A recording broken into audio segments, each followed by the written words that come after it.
Toffee layer pudding ആണ് ചെയ്യുന്നത്. എന്തെങ്കിലും പാർട്ടിയൊക്കെ ഉണ്ടെങ്കിൽ സെർവ് ചെയ്യാൻ പറ്റിയ സൂപ്പർ പുഡിംഗ് ആണ്, നല്ല ഈസിയാണ്. അപ്പോൾ എങ്ങനെയാണ് ഈ ഒരു പുഡിംഗ് റെഡിയാക്കി എടുക്കാൻ നോക്കാം. ആദ്യം ഒരു ബിസ്ക്കറ്റ് ലെയർ ആണ് ചെയ്യുന്നത്. അപ്പോൾ അതിനു വേണ്ടി ഒരു ബ്രിട്ടാനിയ മാരിഗോൾഡിൻ്റെ ബിസ്ക്കറ്റ് ഇല്ലേ, അതിൻ്റെ ആ ഒരു ചെറിയ പാക്കറ്റ് കംപ്ലീറ്റ് എടുത്തിട്ടുണ്ട്. ഇതേപോലത്തെ പാക്കറ്റ് ഒരു പാക്കറ്റ് ഫുൾ തന്നെ ഞാൻ എടുത്തിട്ടുണ്ട്. ഇത് ഒരു മിക്സിയുടെ ജാറിലേക്ക് മാറ്റിയിട്ട് ഒന്നങ്ങ് പൊടിച്ചെടുക്കണം. നിങ്ങൾക്ക് കൈവച്ചിട്ട് ക്രഷ് ചെയ്തെടുത്തിട്ടാണ് വേണ്ടെങ്കിൽ അങ്ങനെ ചെയ്യാം. ഞാനിപ്പോൾ അത് പൊടിച്ചെടുക്കുന്നുണ്ട്. നമ്മൾ പൊടിച്ച് വെച്ച ബിസ്ക്കറ്റിൻ്റെ പൊടിയാണിത്. ഇതിലേക്ക് ഒരു 3 ടേബിൾ സ്പൂണോളം ബട്ടർ മെൽറ്റ് ചെയ്തതാണ് ചേർത്ത് കൊടുക്കുന്നത്.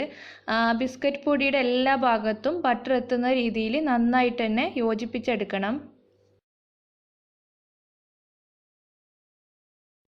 അപ്പോൾ ബിസ്ക്കറ്റ് ലെയറിനുള്ളത് റെഡി ആയിട്ടുണ്ട്. നമുക്കിത് ലെയർ ചെയ്തെടുക്കാം. ഞാനൊരു ഗ്ലാസിൻ്റെ പുഡിംഗ് ട്രേ ആണ് എടുത്തിട്ടുള്ളത്. അപ്പോൾ ഫസ്റ്റ് ലെയർ ആയിട്ട് നമ്മൾ മിക്സ് ചെയ്ത് വെച്ച ബിസ്ക്കറ്റിൻ്റെ പൊടി ഇട്ട് കൊടുത്തിട്ടുണ്ട്. ഒരു സ്പൂൺ വെച്ചിട്ട് ഒരു ലെയർ ആയിട്ട് ലെവൽ ചെയ്തെടുക്കുന്നുണ്ട്. ഈ ഒരു ലെയർ റെഡിയായി കിട്ടിയിട്ടുണ്ട്. ഇനി അടുത്ത ന്യൂട്ടെല്ല ലെയർ ആണ് നമ്മൾ ചെയ്യുന്നത്. ആ സമയം വരെ നമുക്കിതൊന്ന് അടച്ച് വെച്ച് ഫ്രിഡ്ജിലേക്ക് മാറ്റാം. ഇനി നമ്മൾ 2 ലെയർ ചെയ്യുന്നുണ്ട്. ഈ ഒരു 2 ലെയറിനും വേണ്ടിയിട്ട് 10 ഗ്രാം ചൈന ഗ്രാസ് മാത്രമേ ഞാൻ എടുത്തിട്ടുള്ളൂ. ന്യൂട്ടെല്ല ലെയറിന് അധികം ചൈന ഗ്രാസിൻ്റെ ആവശ്യമില്ല. പിന്നെ വരുന്നത് ക്രീം ലെയർ ആണ്, അതായത് ടോഫി മിക്സ് ചെയ്തിട്ടുള്ള ക്രീം. അതിനും കൂടുതൽ ചൈന ഗ്രാസിൻ്റെ ആവശ്യമില്ല.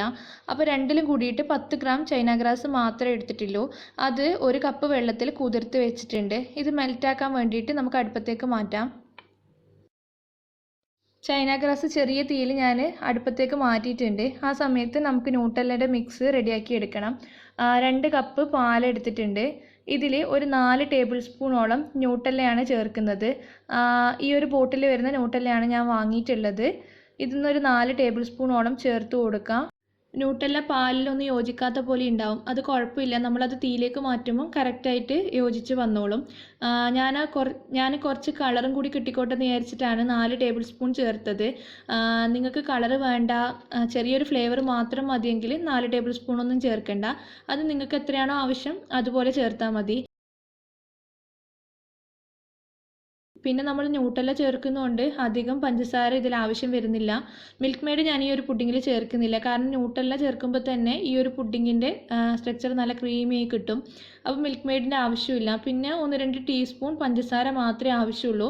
അത് പിന്നീട് നമുക്ക് ചേർത്ത് കൊടുക്കാം. ഇപ്പോൾ ഞാനിത് സ്റ്റൗവിലേക്ക് മാറ്റാണ്. ചെറിയ തീയിൽ വെച്ചിട്ട് നന്നായിട്ട് തന്നെ യോജിപ്പിച്ചെടുക്കാം.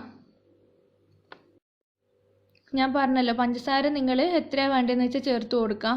കണ്ടൻസ്ഡ് മിൽക്ക് ചേർക്കുന്നില്ല. ഇപ്പോൾ നിങ്ങൾ കണ്ടൻസ്ഡ് മിൽക്ക് ചേർക്കുകയാണെങ്കിൽ കുറച്ച് ചേർക്കേണ്ടി വരുള്ളൂ. പക്ഷേ ഞാനിപ്പോൾ പഞ്ചസാരയാണ് ചേർക്കുന്നത്. ഒരു 3 ടീസ്പൂണോളം പഞ്ചസാര ചേർത്തിട്ട് നന്നായിട്ട് തന്നെ മിക്സ് ചെയ്തെടുക്കുന്നുണ്ട്. ഇനി ഇതിലേക്ക് നമ്മൾ മെൽറ്റാക്കാൻ വെച്ച ചൈന ഗ്രാസ് ഉണ്ടല്ലോ, അതിന്ന് 1/4 ഭാഗം ചേർത്ത് കൊടുക്കാം. 1/4 ഭാഗം നമ്മൾ മാറ്റി വെക്കുന്നുണ്ട്. അത് ഞാൻ പറഞ്ഞല്ലോ, ടോഫി ലെയറിന് മിക്സ് ചെയ്തെടുക്കാൻ വേണ്ടിയിട്ടാണ്. കുറച്ചും കൂടി മെൽറ്റ് ആവാനുണ്ട്. അപ്പോൾ ഈ ഒരു 1/4 ഭാഗം മാറ്റി വെക്കുന്ന ചൈന ഗ്രാസ് നമ്മളിപ്പം സ്റ്റൗവിൽ വെക്കുന്നില്ല. നമ്മൾ ടോഫി ലെയർ ചെയ്യുന്ന സമയത്ത് വെച്ചാൽ മതി. നല്ല ക്ലിയർ വാട്ടറായി കിട്ടണം. ഇപ്പം ന്യൂട്ടെല്ലയിൽ നമ്മൾ ചേർത്തിട്ടുള്ളത് നന്നായിട്ട് തന്നെ മിക്സ് ചെയ്ത് യോജിപ്പിക്കുക. ബാക്കിയുള്ള ചൈന ഗ്രാസ് കംപ്ലീറ്റ് മെൽറ്റായി കിട്ടണം. അതൊന്ന് തിളക്കുമ്പോൾ തന്നെ നല്ല രീതിയിൽ മെൽറ്റായി കിട്ടിക്കോളും.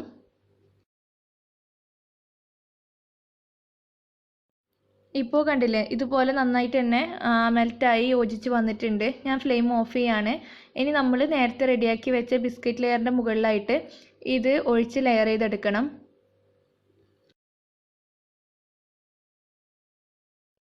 പതുക്കെ ഒഴിച്ച് കൊടുത്തിട്ട് ഒരു ലെയറാക്കി എടുക്കാം. ഇതൊന്ന് റൂം ടെമ്പറേച്ചറിലായതിന് ശേഷം നമുക്ക് ഫ്രിഡ്ജിലേക്ക് മാറ്റാം. ആ സമയം കൊണ്ട് നമുക്ക് ടോഫി ലെയർ റെഡിയാക്കി എടുക്കാം. ടോഫി ഞാൻ ഓൾറെഡി റെഡിയാക്കി വെച്ചിട്ടുണ്ട്. ഒരു ടിന്ന് കണ്ടൻസ്ഡ് മിൽക്ക് വെച്ചിട്ടാണ് ഞാൻ ടോഫി ഉണ്ടാക്കിയിട്ടുള്ളത്. ചെറിയ ടിന്നാട്ടോ എടുത്തിട്ടുള്ളത്. ടോഫി ഉണ്ടാക്കുന്നത് ഓൾറെഡി ഞാൻ അപ്ലോഡ് ചെയ്തിട്ടുണ്ട്. അതായത് ഒരു ടോഫി പുഡിംഗ് ചെയ്തിട്ടുണ്ട്. ആ ഒരു വീഡിയോയിൽ കാണിച്ചിട്ടുണ്ട്. അതിൻ്റെ ലിങ്ക് ഡിസ്ക്രിപ്ഷൻ ബോക്സിൽ കൊടുക്കുന്നുണ്ട്. വീണ്ടും വീണ്ടും കാണിച്ചിട്ട് ബോറടിപ്പിക്കണ്ടെന്ന് വിചാരിച്ചിട്ടാണ് ഇതിൽ കാണിക്കാണ്ടുന്നത്. ഒന്നും ചെയ്തിട്ടില്ല. ഒരു ടിന്ന് കണ്ടൻസ്ഡ് മിൽക്ക് കുക്കറിൽ കുറച്ചധികം വെള്ളം എടുത്തിട്ട് അതിലിട്ട് കണ്ടൻസ്ഡ് മിൽക്കിൻ്റെ ടിന്നിൻ്റെ കുറച്ച് മുകളിലായിട്ട് വേണം വെള്ളം നിൽക്കാൻ വേണ്ടിയിട്ട്. എന്നിട്ട് കുക്കർ അടച്ച് വെച്ചിട്ട് മീഡിയം ഫ്ലെയിമിൽ ഒരു വിസിൽ. ആ ഒരു വിസിൽ വന്നിട്ട് ചെറിയ തീയിൽ 25 മിനിറ്റ് കുക്ക് ചെയ്തതിന് ശേഷമാണ് ഫ്ലെയിം ഓഫ് ചെയ്തിട്ടുള്ളത്. എന്നിട്ട് കുക്കറിൻ്റെ കംപ്ലീറ്റ് പ്രഷർ പോയതിന് ശേഷം ഈ ഒരു ടിന്ന് പുറത്തേക്ക് എടുത്തു. ഈ ഒരു ടിന്ന് നല്ലോണം തണുത്ത് കഴിഞ്ഞാൽ മാത്രമേ ഓപ്പൺ ചെയ്യാൻ പാടുള്ളൂ. കണ്ടില്ലേ, നമ്മുടെ ടോഫി ഇവിടെ റെഡി ആയിട്ടുണ്ട്. ഇത് മാറ്റി വെക്കാം. ഇനി ഇതിന് വേണ്ടിയിട്ടുള്ള വിപ്പിംഗ് ക്രീം ഒന്ന് ബീറ്റ് ചെയ്തെടുക്കണം. നമ്മൾ കേക്കിനൊക്കെ എടുക്കുന്ന മാക്ടോപ്പ് തന്നെയാണ് എടുത്തിട്ടുള്ളത്. അത്യാവശ്യം നല്ല മധുരമുള്ള ക്രീമാണ്. പിന്നെ ഇതിൽ ടോഫിയാണ് നമ്മൾ ചേർക്കുന്നത്. ടോഫി നല്ല മധുരമുണ്ട്. അപ്പോൾ ഇതിൽ ഇനി എക്സ്ട്രാ പഞ്ചസാര ഒന്നും ചേർക്കേണ്ട ആവശ്യം വരുന്നില്ല. കണ്ടൻസ്ഡ് മിൽക്കും ചേർക്കുന്നില്ല. ഇപ്പോൾ ഫ്രഷ് ക്രീമൊക്കെ വെച്ചിട്ട് നിങ്ങൾക്ക് ഈ ഒരു റെസിപ്പി ചെയ്യാം. അങ്ങനെ ചെയ്യുകയാണെങ്കിൽ മധുരം നോക്കിയിട്ട് പഞ്ചസാരയോ മിൽക്ക് മെയ്ഡോ ആഡ് ചെയ്ത് കൊടുക്കണം. അത്യാവശ്യം സ്റ്റിഫായി കിട്ടുന്നവരെ ബീറ്റ് ചെയ്തെടുക്കാം. നല്ലോണം അങ്ങ് കേക്കിനാക്കുന്ന പോലെ സ്റ്റിഫായി കിട്ടണ്ട. ഇതുപോലെ ഒന്ന് ആയി കിട്ടിയാൽ നമ്മൾ നേരത്തെ റെഡിയാക്കി വെച്ച ടോഫി ഉണ്ടല്ലോ, അത് ചേർക്കാം. എന്നിട്ട് ബീറ്റർ വെച്ചിട്ട് തന്നെയാണ് നല്ലോണം യോജിപ്പിച്ചെടുക്കുന്നത്.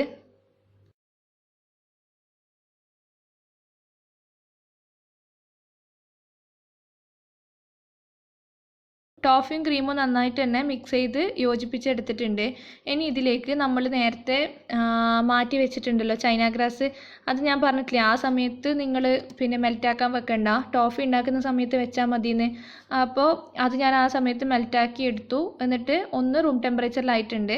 അത് ഇതിലേക്ക് ചേർക്കുകയാണ്. എന്നിട്ട് നല്ലോണം യോജിപ്പിച്ചെടുക്കാം. നല്ല ചൂടോടെ ചേർക്കണ്ട. ചൂടോടെ ചേർത്താൽ ക്രീമാണ് അറിയാലോ, ലൂസായി പോവും. ന്യൂട്ടല്ല നമ്മൾ ഫ്രിഡ്ജിലേക്ക് മാറ്റിയിട്ടില്ലേ, അപ്പോൾ ന്യൂട്ടല്ല ഒന്ന് സെറ്റായി കിട്ടിയിട്ടുണ്ട്. ഇതിൻ്റെ മുകളിൽ ആ ഒരു ടോഫി ക്രീം ലെയർ ഇട്ടിട്ട് ലെവൽ ചെയ്തെടുക്കുക. ഈ ഒരു വിപ്പിംഗ് ക്രീമിൽ ഞാൻ ചൈന ഗ്രാസ് ഉരുക്കിയെടുത്തത് ചേർത്തിട്ടുണ്ടല്ലോ, അത് വേണം നിർബന്ധമൊന്നുമില്ല. പിന്നെ ചൈന ഗ്രാസ് അല്ലെങ്കിൽ ജലാറ്റിൻ ചേർക്കാം. ഇനി ഒന്നും ചേർത്തിട്ടില്ലെങ്കിലും കുഴപ്പമൊന്നുമില്ല. കുറച്ചും കൂടി നല്ല പെർഫെക്റ്റ് ആയിട്ട് കിട്ടാൻ വേണ്ടിയിട്ടാണ് ചേർത്തിട്ടുള്ളത്. ഇനി ഇത് നമുക്ക് അടച്ച് വെച്ചിട്ട് ഫ്രിഡ്ജിലേക്ക് മാറ്റാം. 1 മണിക്കൂർ ഫ്രിഡ്ജിലേക്ക് വെച്ചാൽ മതി. അപ്പോൾ തന്നെ സെറ്റായി കിട്ടും. ഫ്രീസറിലല്ല, ഫ്രിഡ്ജിലാണ് വെക്കേണ്ടത്.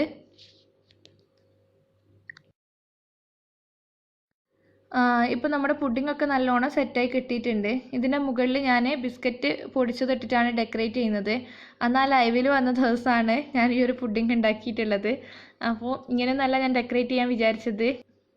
അപ്പോൾ എന്തൊക്കെയോ തലയിലായി പോയിട്ട് വൃത്തിക്കൊന്നും ഡെക്കറേറ്റ് ചെയ്യാൻ എനിക്ക് പറ്റിയിട്ടില്ല. അപ്പോൾ നിങ്ങൾ ചെയ്യുമ്പോൾ നന്നായിട്ട് ചെയ്യുക. ഇനി കട്ട് ചെയ്തിട്ടൊന്ന് കാണിച്ചു തരാം. അപ്പോൾ നമ്മുടെ പുഡിങ് ഞാൻ കട്ട് ചെയ്ത് എടുത്തിട്ടുണ്ട്. ഇതുപോലെ നമുക്ക് ബ്ലോക്കായിട്ട് കട്ട് ചെയ്യാം. പക്ഷേ ന്യൂട്ടല്ല ലെയറും ക്രീം ലെയറും നല്ല സോഫ്റ്റാണ്. അപ്പോൾ അതിൻ്റേതായ പ്രശ്നങ്ങൾ ഉണ്ടാവും. പക്ഷെ നല്ല ടേസ്റ്റാണ്. പെർഫെക്ഷനിലേ കുഴപ്പമുള്ളൂ. എന്തായാലും നിങ്ങൾ ട്രൈ ചെയ്ത് നോക്കണം. പാർട്ടികളിലൊക്കെ സെർവ് ചെയ്യാൻ പറ്റുന്ന സൂപ്പർ പുഡിംഗ് ആണ്. എന്തായാലും നിങ്ങൾ ട്രൈ ചെയ്ത് നോക്കിയിട്ട് ഫീഡ്ബാക്ക് ഒക്കെ പറയണം. പിന്നെ ഈ ഒരു വീഡിയോ നിങ്ങൾക്ക് ഇഷ്ടപ്പെടുകയാണെങ്കിൽ ലൈക്ക് ചെയ്യാനും ഷെയർ ചെയ്യാനും മറക്കരുത്. ഇതുവരെ സബ്സ്ക്രൈബ് ചെയ്തിട്ടില്ലെങ്കിൽ ഈ ഒരു വീഡിയോ നിങ്ങൾക്ക് ഇഷ്ടപ്പെടുകയാണെങ്കിൽ സബ്സ്ക്രൈബ് ചെയ്യുക. താങ്ക്